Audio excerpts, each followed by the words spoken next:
আসসালামু আলাইকুম, ডক্টর মোহাম্মদ তানভীর আহমেদ। আজকে যৌন দুর্বলতা নিয়ে এবং একজন রোগী নিয়ে কথা বলব। যৌন দুর্বলতা এবং একজন রোগী বিষয়টা সম্পর্কে উপস্থাপন করতে খুব বেশি শাই ফিল করেন অনেকেই, কিন্তু আমাদের উচিত যথাযথভাবে তার উপস্থাপন করা।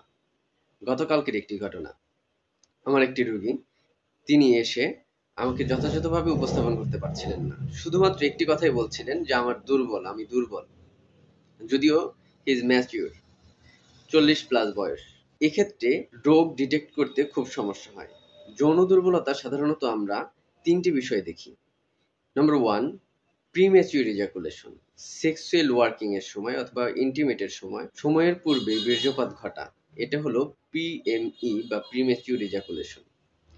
দ্বিতীয় যে বিষয়টা যৌন দুর্বলতা আমরা হরহামেশাই দেখে থাকি, সেটা হচ্ছে ইডি বা ইরেকটাইল ডিসফাংশন। ইডি বা ইরেকটাইল ডিসফাংশনে কি হয়? লিঙ্গের উত্থান ঘটে না। তৃতীয় যে বিষয়টা আমরা দেখে থাকি, সেটা হচ্ছে সেক্সুয়াল অ্যানোরেক্সিয়া।